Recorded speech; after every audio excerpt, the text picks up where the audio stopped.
What's going on? It's your boy, Inspiration is Key. I'm coming at y'all with a video today. Hoping y'all having a good day. You see where we at. In our favorite nature spot. You know we got to stay connected with Mother Nature. Let me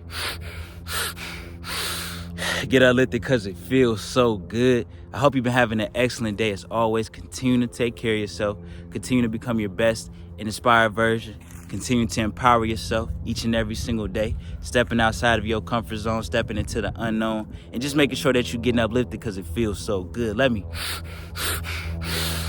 get uplifted because it feels so good. And I'm sending you good energy. Now, today in this video, we're going to be talking about how to become the master of your mind.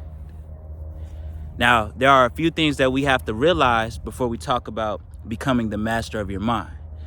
The first thing we must understand is that we are not our mind. You are not your mind. You are only experiencing your mind. You are only observing your mind. Because realize that you don't control the thoughts that your mind has. Realize that you don't control the feelings that your mind has. So we must understand that the mind and self are two separate entities. The mind and self are two separate entities. And it's also important that we understand that the mind is truly intended for and meant to be used for the advancement of your soul and spirit. That is the true purpose of having a mind. Realize the only thing that keeps you in this human lifetime, in this human experience, is your mind. That's the only thing that keeps you connected to this. So understand that the mind is a tool and resource regarding this lifetime. The soul and spirit is who you truly are in essence, right? And your soul and spirit has existed in many different dimensions. But realize that your soul came to this planet to get an understanding of this lifetime. That is why your mind is needed for this experience. So that's the first thing. We have to understand that the mind and soul are two separate entities. The next thing we have to realize is that if we go about life depending on the mind and allowing the mind to be the master of self, right? When we allow it to be the master of self, this is what puts self down the timeline where we experience life feeling like a victim. You feel like a victim. You feel powerless. You feel hopeless. You enter these deep states of depression, anxiety, and stress because you are relying on your mind to control you. And realize that your mind, it doesn't have no sense of self. It doesn't know who you are.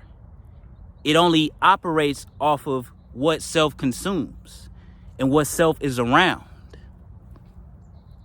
So it's important we understand that if we rely on something that always is consuming information, right?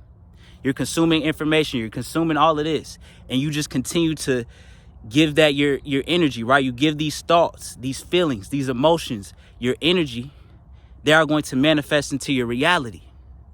And that's why they say the mind is a terrible master, but a beautiful servant. Because once you have it under control and once you are dictating your mind, you can use your mind to change your life, to empower your life, to empower your soul, and to empower your spirit. That is the true purpose of the mind. So let us understand that. Now, in order to control the mind or be able to view the mind from a neutral and observer perspective, we have to be able to sit still with self. Now, what do I mean by this? Practices like meditation, self-reflection, and breath work are what allow you to become one with who you are, and one with self, and one with the moment. Understand that the reason why it's hard for you to detach from these thoughts and feelings that you have that come from the mind is because you are always running around. You are always doing something. And realize that that makes it difficult for you to have an understanding of how your mind works. If you are just always doing something, you're not sitting still, you have no time to reflect with self. And understand that the system was designed that way, right? The world outside of self was designed that way to take you away from who you are. Because once you start going within self, once you start figuring things out within self, you begin to empower self and realize that all the answers that you seek lie within. So understand that in order to become the master of mind, you have to sit still. Sit still. Meditate and be consistent with it. Be consistent. You're not going to see any results if you do it 1 or 2 times. You know what I'm saying? You're not going to see no results doing it like that. You have to do it over and over and over again. And then naturally, you will have states.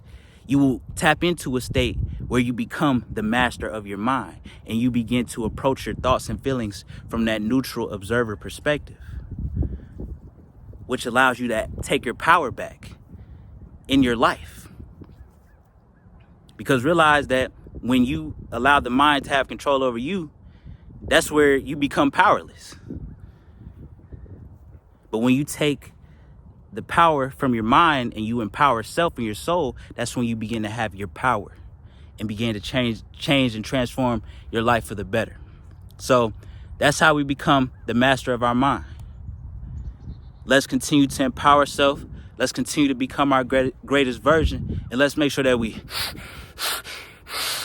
get that lifted because it feels so good. So that's all I got for y'all. I appreciate all the love and support. We're going to continue to become our greatest, like I said. And it's your boy, man. Inspiration is what? Key, baby.